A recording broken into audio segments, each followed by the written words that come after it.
جو بھی نکل کے گیا ہے اس سے ہی نکل کے گیا ہے، اور جو لیڈر حضرات ہیں جو اس سے نکلا وہ ایم کیو ایم کو چھوڑنے کے بعد صفر ہو گیا ہے۔ ایم کیو ایم میں ہو بشمول میرے تو عوام کے دلوں میں عزت ہوگی، کارکنوں کے دلوں میں عزت ہوگی۔ ایم کیو ایم کو چھوڑ کے جانے والے کے لیے کراچی کے باسیوں کے دلوں میں کوئی عزت نہیں رہے گی، ان کی سیاست صفر ہے۔ آپ دیکھ رہے ہو جتنی جماعتیں بنی ان کا حال کیا ہے، انہی جماعتوں سے نکل نکل کے یہ ہمارے ساتھ میرے ساتھ ہی واپس آ رہے ہیں۔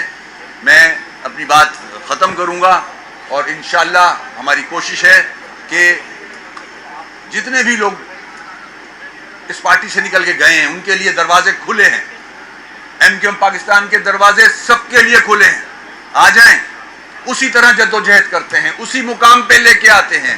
یہ وہ جماعت تھی جو تیسری بڑی جماعت تھی پاکستان کی سیاسی حلقوں میں، اس کے علاوہ یہی وہ جماعت ہے جو middle class lower middle class کو ریپرزینٹ کرتی ہے ایوانوں میں۔ یہ جماعت کو اب مضبوط ہونا ضروری ہے۔ 98% جو طبقہ اس ملک کے اندر سفر کر رہا ہے، مشکلیں جھیل رہا ہے، اس کے لیے اس جماعت کا مضبوط ہونا بہت ضروری ہے۔ تو میں ایک بار پھر دعوت دوں گا کہ اس جماعت سے جو نکل کے گئے تھے لوگ، چاہے وہ کوئی زبان بولتے ہوں، واپس آئیں تاکہ ہم اپنی جدوجہد تیز کر سکیں۔ آپ لوگوں کا بہت بہت شکریہ۔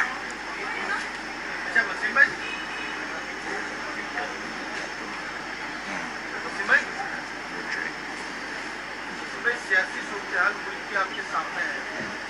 22 اگست کے بعد جو مائنس کا سلسلہ شروع ہوا تھا آج وہ عمران خان تک پہنچ گیا ہے، یہ سلسلہ یہاں تک رکے گا یا مزید آگے بھی جائے گا؟ یہ تو ہم اس جدوجہد میں لگے ہوئے ہیں، یہ تو آپ ان سے سوال کریں جو میٹر کرتے ہیں۔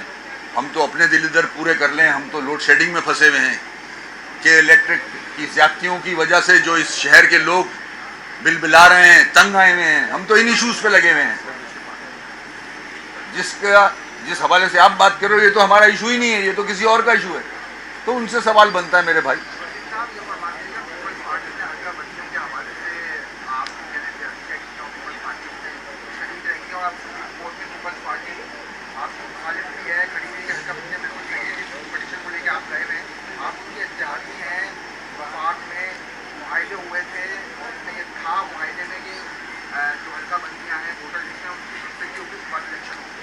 تو کیا اس میں آپ نے وزیر اعظم سے، فضلالرحمان سے، زرداری صاحب سے جو معاہدے کیے تھے وہ کیا ہوا ہوگا؟ ایسا لگ رہا ہے کہ آپ جو ہے بالکل تنہے تنہا ہے، آپ کو یہ حکومت قائم ہے اور اس طرف آپ کے لیے کی جا رہی ہے۔ اللہ کا شکر ہے تنہے تنہا تو نہیں ہے، مینڈیٹ ہے ایک ہمارے پاس، پڑھا لکھا مینڈیٹ ہے ماشاءاللہ، میٹر کرتا ہے مینڈیٹ یہ والا۔ جہاں تک ایگریمنٹس کا تعلق ہے، دیکھیں اس وقت بھی پی ٹی آئی کو چھوڑنے کے بعد جو فیصلے ایم کیو ایم پاکستان کر رہی تھی اس میں ایک ڈیلے آ رہا تھا، ہر جگہ سے یہ میسج آ رہا تھا کہ ایم کیو ایم فیصلہ کیوں نہیں کرتی، جلدی کرے جلدی کرے۔ ہمارے سے رابطے میں بہت سارے لوگ تھے کہ جلدی سے فیصلہ کر لے، مگر ہم نے بڑے سوچ سمجھ کے فیصلہ کیا تھا۔ ہمارے سامنے ماضی کی تلخیاں بھی تھیں، ٹرسٹ ڈیفیسٹ بھی تھا، مگر پھر بھی ہم نے اپنے مسائل سامنے رکھتے ہوئے اپنے لوگوں کے لیے یہ فیصلہ کیا۔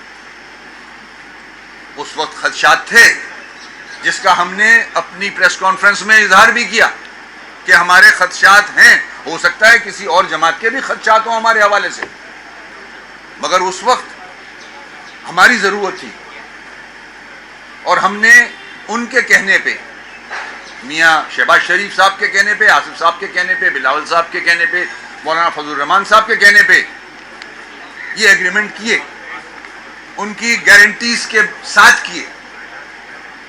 پوری نیشنل قیادت پاکستان کی عوام کے سامنے بیٹھ کے اس نے سائن کیے ہیں اور ہم سے وعدے کیے۔ ہم پھر سے دہرا رہے ہیں یہ بات اپنی عوام کے سامنے کہ ایم کیو ایم کیا کرے۔ ایم کیو ایم کے پاس یہی آپشنز ہیں۔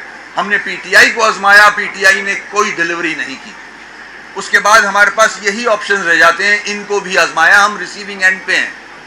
ہم یہی کر سکتے ہیں, اپنے ساتھ ووٹوں کو اپنے عوام جنہوں نے مینڈیٹ دیا ہے ان کی بہترین فائدے کے لیے استعمال کریں. نیگوسیشنز میں ہم نے کیے, مگر آج مجھے کہتے ہوئے تکلیف ہوتی ہے. عوام بھی یہ بات سنیں کہ جس طرح سے وعدے کیے گئے تھے, جس طرح سے کاغذ پہ لکھا گیا تھا, جس طرح سے سپریم کورٹ کے آرڈر کو امپلیمنٹ کرنا تھا, اس طرح سے نہیں ہو رہا. ہمیں پچھلا دور یاد آ رہا ہے کہ ماضی میں جو ہم نے ایگریمنٹس کیے تھے ان ایگریمنٹس کے ساتھ بھی ایسا ہی ہوا تھا. تو میری یہ پریس کانفرنس اس حوالے سے تو نہیں تھی, میری یہ پریس کانفرنس اپنے ساتھیوں کو ویلکم کرنے کے حوالے سے تھی. مگر آپ نے سوال کیا ہے تو میں جواب دے رہا ہوں, اور اگر اس پہ جس طرح سے وعدے ہوئے تھے عمل نہیں کیا گیا تو رابطہ کمیٹی کوئی نہ کوئی انشاءاللہ, کل خالد بھائی نے بھی یہ بات کی تھی, فیصلہ کرے گی. اچھا وسیم اختر صاحب یہ بتائیے گا کہ جس طرح ابھی 9 حلقوں میں الیکشن ہونے جا رہا ہے, اگر اس میں پی ڈی ایم کو کامیابی ملتی ہے اور اس کے بعد ایک بار پھر ایم کیو ایم کو علیحدگی کی طرف دھکیلا جاتا ہے, تو کیا ایم کیو ایم دوبارہ پی ٹی آئی کی طرف جائے گی؟ اور ساتھ یہ بھی بتائیے کہ آپ نے اپنے ورکروں کے سامنے ہمیشہ سے پیپلز پارٹی کو کراچی کے مسائل کا ذمہ دار قرار دیا اور اپنے جلسے ہونے جا رہے ہیں پی ٹی ایم کے ساتھ مل کر کا, تو کیا ایم کیو ایم اپنے ورکروں کو یہ جواب دے سکے گی کہ کل تک یہ تو چور کے رہتے اور اب جا کے ساتھ ایک اسٹیج پہ کھڑے ہو کر اپنے کارکنوں کو نکال سکتی ہیں آپ؟ پہلا والا سوال کیا تھا؟ پہلا یہ کہ جو حلقوں پر الیکشن ہونے جا رہے ہیں اور اس کو دیکھیں, یہ سیاست ہے, سیاسی جماعتیں موجود ہیں اس ملک میں.